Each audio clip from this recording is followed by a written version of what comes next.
people, welcome to the Critical Focus channel, Tabletop Scania, and this fourth installment of a deck for every season series. So far I've constructed a deck for a Shadespire team, that was a Sepulchral Regard, a Nightfall team, that was the Elathain Guardian, a Beastgrave team, and that was the Iron Soul Condemners, which are technically not part of the season, but still it's in the same meta. And now it's time for DIRECHASM, and including the two extra teams from the starter set, it'll be a D10 for me to roll here in the randomization of with which warband we will have to build a deck for. So let's get cracking, and it is a 10. I am not mistaken here. That shall be the Elathain Soulraid. Pretty interesting, right? Strong team. Let's get cracking with Elathain Soulraid. So, as always, start with the searches. Before we get going, make sure to like, subscribe, comment, and hit that bell button as well. Okay, so let's see here. Searches. First up, we have Merciless Raiders, which is scored immediately after friendly fights. Attack action means part of a charge, and you have to kill an enemy in enemy territory as well.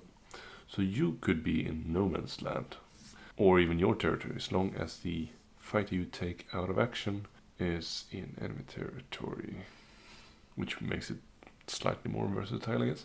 It's okay, I can include it for now. I don't generally take out of action cards if I can help it, but next one I'm probably not going to take. It's Smothered Memories. It's when an enemy discards a card from their hand in the action phase without playing it or scoring it. So it has to happen in the action phase, so it can't happen in the end phase. And there is a couple of cards, I think both ploys and upgrades, in your disposal in the faction deck here that can help you score this card. But I don't think it's generally a card you take in a competitive arena, so I'm not gonna either. You don't really have total control over the scoring this card, and I don't really fancy that kind of chance taking. Next up we have Speed of the Floodtide, which is scored immediately after an activation if 3 or more friendly fights are in enemy territory, and that's, I wouldn't say dirt easy because it could take some time setting up, but it's very reliable. We have the fish, which we can just put in enemy territory. We have the crab's reaction, which can push it, and we can do 2 moves in a round with fighters. I mean, it should be pretty scoreable, right? And then we have Searching Tide, which is also very easy, scored immediately after a friendly fight, second or subsequent move action in the same phase. And in first and second, well, nowadays all fighters can do 2 moves. The Soulraid is still special in the fact that they can do a move and then a charge in the first and third round. They are inspired in the second round, and they have this special double move shenanigans going on in the first and third round, right? But so it's also very easy to score. The last one is a Taker of Souls, which is only scored if you kill someone with range 1 with the leader, which I'm gonna take a pass on. Next up we have the end phases here. Cold-Eyed Killers is 2 glory. If you kill 2 more fighters in the same action phase, I generally think cards like that are a bit steep. The 2 glory is tempting, and if you go build super aggressive deck, you could probably take it, but I'm gonna pass here. Guardians of the Deep is scored in an phase if no enemy fights are in your territory. I think 1 glory for that is just too little for something that's not entirely in your control. We have Soul Raiders, scores in an enemy phase if 2 or more enemy fighters are out of action. So you don't have to kill them in the same phase. It's just 1 glory. We could take it, but it's just a bit boring of a card, isn't it? Next up we have Tides of Death, scores in an enemy phase if 3 or more friendly fighters each have 1 or more charge tokens. 3 fighters. I mean, if this card turns up in the last round, could be hard, to be fair.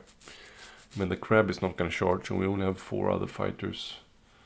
And it's very likely that the 2 of them probably will die. Yeah, you can bring the thrall back, but it's, yeah, I think it's still a bit too uncertain for 1 glory. Unseen menace scores in an enemy phase if 2 or more friendly Idoneth are within 2 hexes of the same enemy fighter.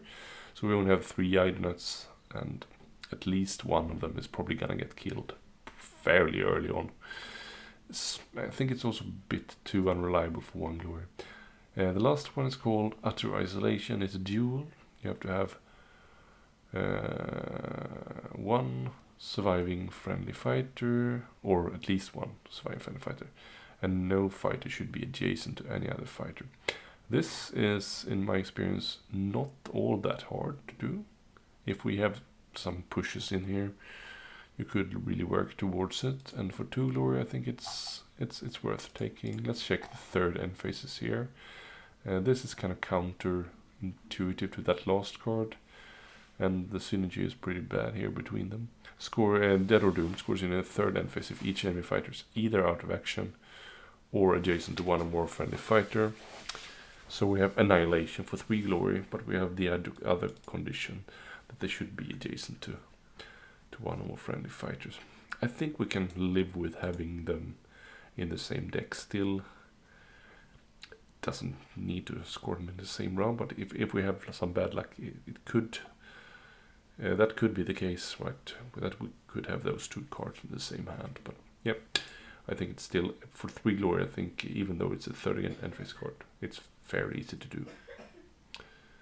And I think in most cases I've been able to score that fairly reliable as well.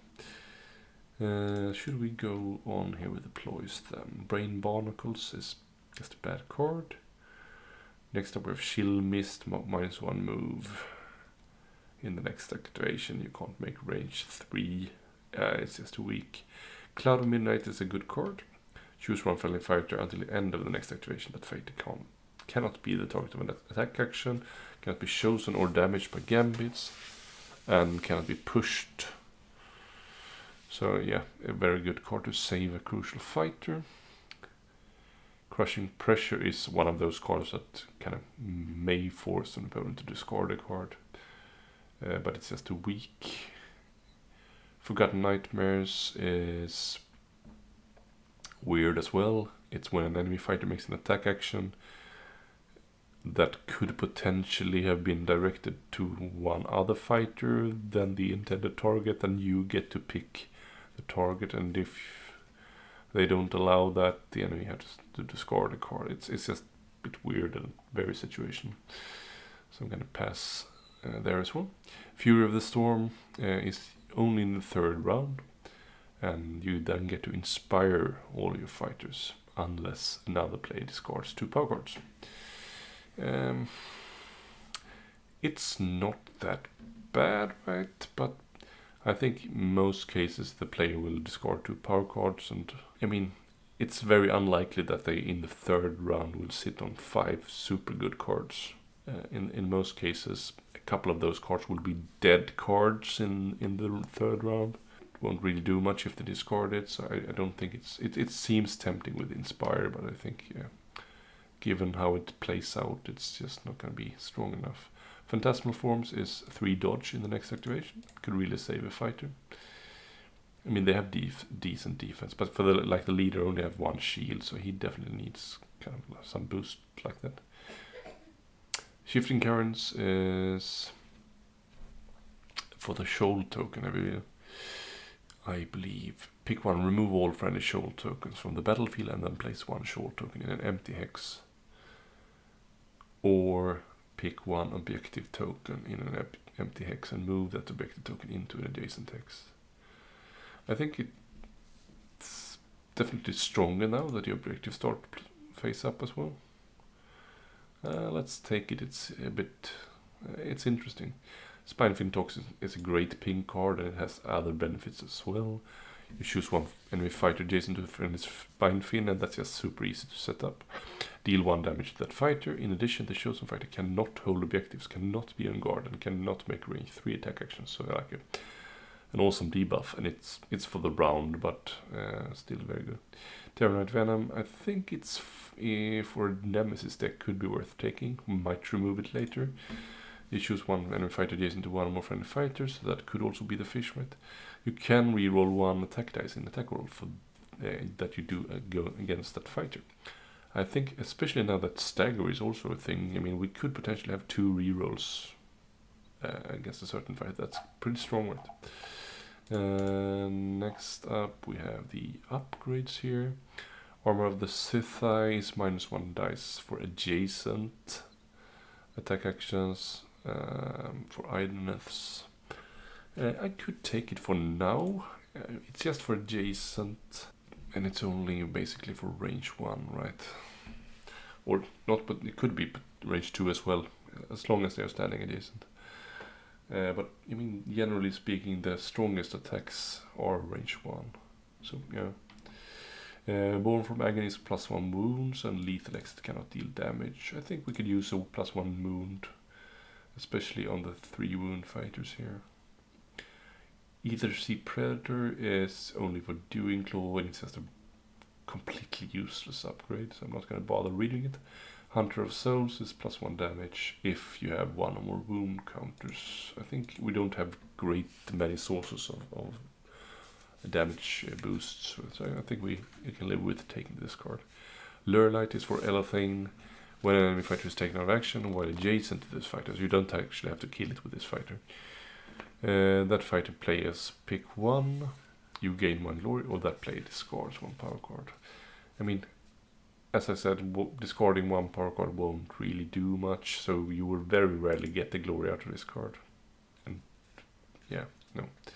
Martial Excellence is if this fighter has 1 or more charge tokens, this fight's on guard, and it's only for Furion. Guard isn't always all that fantastic. Sanguine Pearl is pretty good. It's damage reduction, but only from adjacent enemy fighters. Similar to the -1 dice card, but paired together they could be pretty strong. Soulbound, when this fighter makes an attack action, if there's a friendly Elathain within 3, he's considered to be supporting. It's for Tamil, right? This thrall. I don't really like it. Unstoppable Fury is a reroll for charges, and it's not restricted to a specific fighter, so just good card. And then we have an eel weapon upgrade for the leader. Maybe he should be called Elathain Eel Fated instead. Yes, I'm a dad. So it's just 3 range, 3 swords, 1 damage. And if you crit, you can give the target 1 move token. Given that it's just 1 fighter and it's not all that fantastic, I'm gonna pass. So, what nemesis deck should we go with here then? Let's sort those searches out. So we need 3 searches and 4 Enfys cards and like 5 ploys and 5 upgrades. So we're in a decent position here. Should we go with... We could go with Daring Delvers, I guess, but should we really? I mean, Tooth and Claw seems better. I'm just gonna check Daring Delvers here first up. We could probably make it work as well. So let's see the searches here.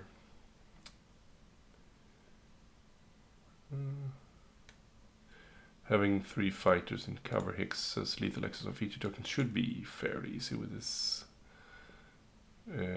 gang, given that we can just put the fish on a token basically.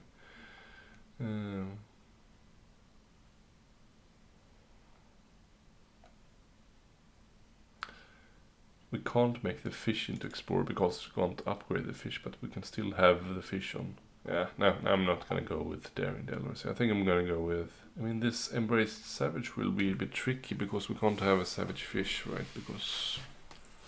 yeah, we could delve, I guess, to make him Savage. Not really fancy Fearsome Fortress either, or do we? Yeah, I think Fearsome Fortress should be... yeah, let's go with Fearsome Fortress, actually. So, Earthworks is just so good. You give a fighter guard token. You could just do that with an action, or you could use one of the ploy cards in the nemesis deck here to achieve it. Impregnable defenses.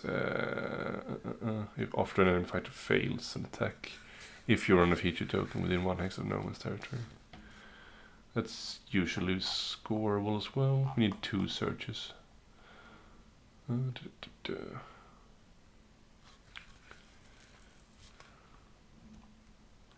think it's bold sortie.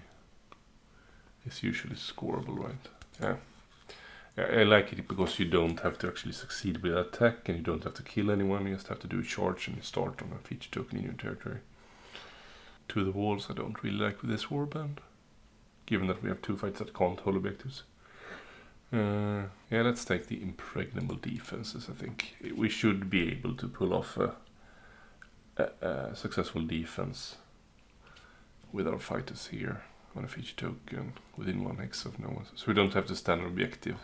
So we could basically do it with 4 out of 5 fighters. That seems okay, right? Let's go to the end phases here. I think we should aim pretty high here in the glory. Scores in an end phase if 3 or more friendly fights are on a feature token and 2 or more of those fighters are adjacent. It doesn't really synergize with that no fighter being adjacent. I think siege breakers should be scoreable, right? No enemy fights in your territory. It's denial for 1 less glory, but you can score it in any end phase. Stockpile is, in my experience, fairly easy as well. But let's hold objective, and we only have 3 fighters to do, so maybe we shouldn't take that one.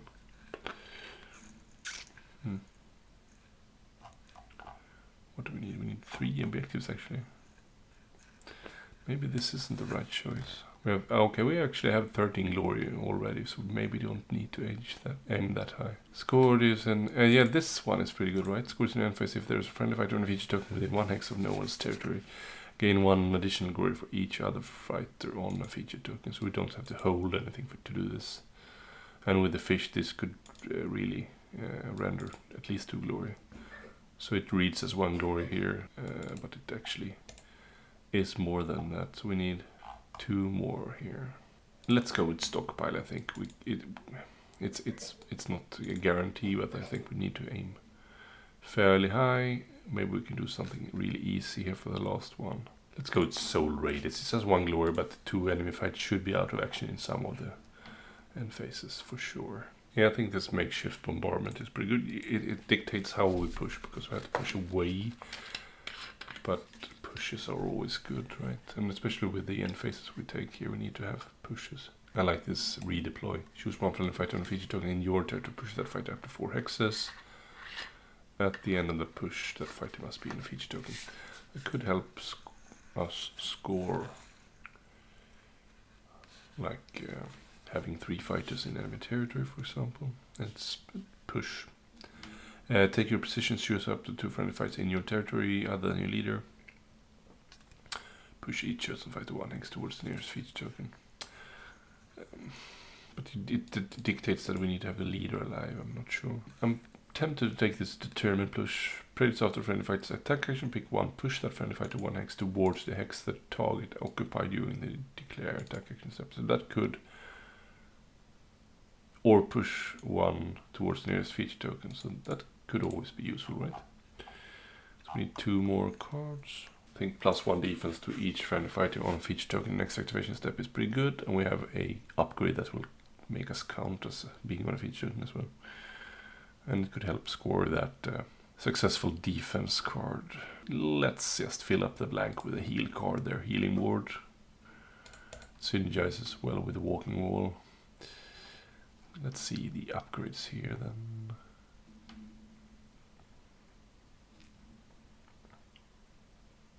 Hardy Scout seems pretty good. Cannot give this to a large fighter, +1 move, +1 wound, while this fighter is not in your territory, and we're not going to be locked in my territory.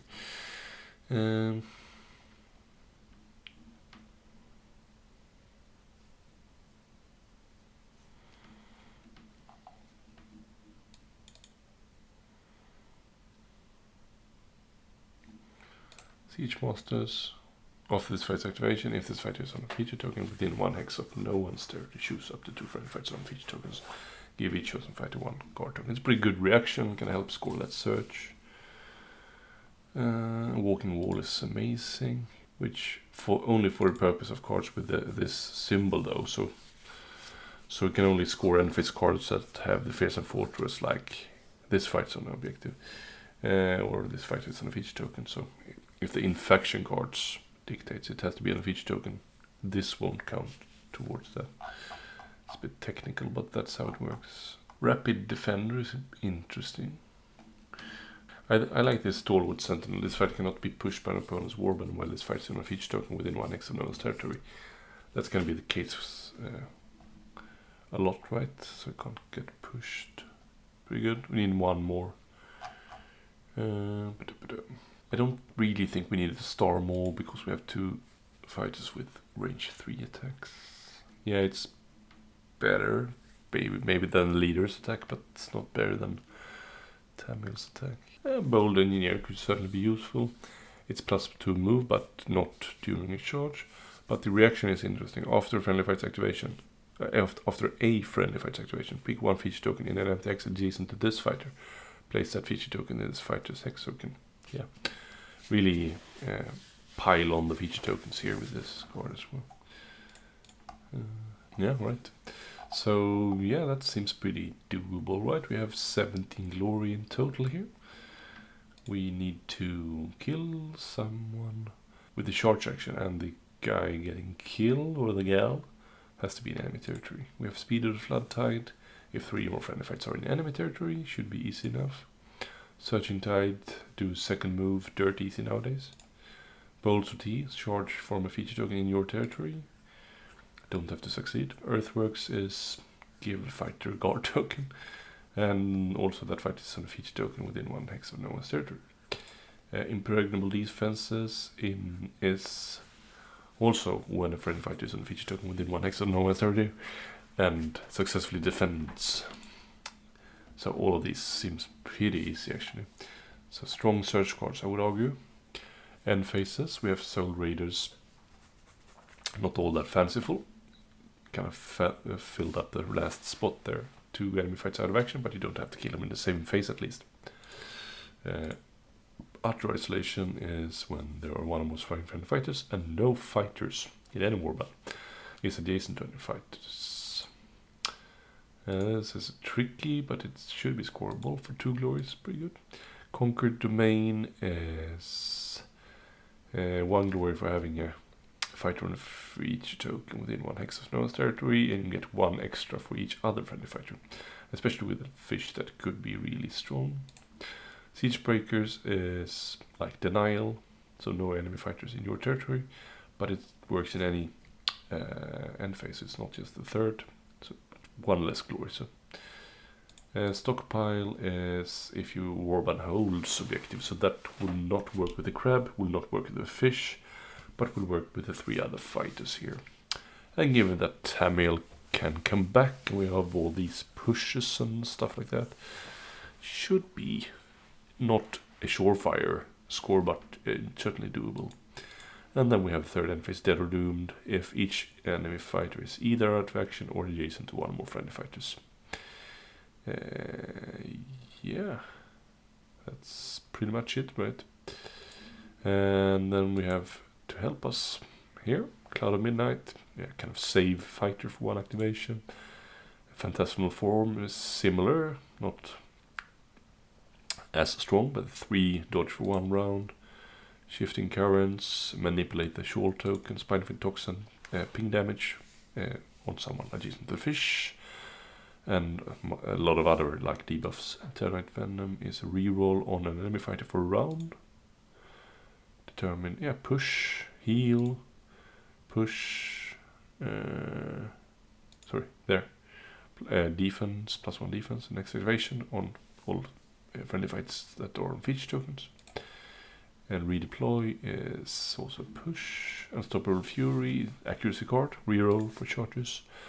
Bold Engineer is like plus move, but not during charge, and like push tech as well. Hardy Scout is +1 move and +1 wound if you're not in your territory, but does not work on large fighters. So don't put it on a leader. Siege Master is push tech. No, it's a defense, right? It's guard tokens. so it helps score that earthworks. Then we have Stalwart Sentinel. Can't be pushed. Walking Wall is count as a feature token. Dice reduction, survivability, damage output, damage reduction. So we have a little bit of everything here. And I mean, the warband is pretty strong in and of itself, so I mean, should work. I'm not going to say like a charm, because I will have to test it first, but this should do the trick, I think. I'm a little bit dubious about the end phases, but that's probably the only part I feel slightly dubious about. So, make sure to try this deck out. What would you have tweaked, changed? Maybe you would have gone with a Tooth and Claw instead, I don't know. You could probably make both Tooth and Claw and the Daring Devils work with this warband as well, because it's just very versatile in how you play them. So make sure to like the video, hit that sweet bell button, and leave a comment, and subscribe to the channel as well. Is immensely appreciated by me and my crew here. So take care, stay safe, sweet dreams, bye.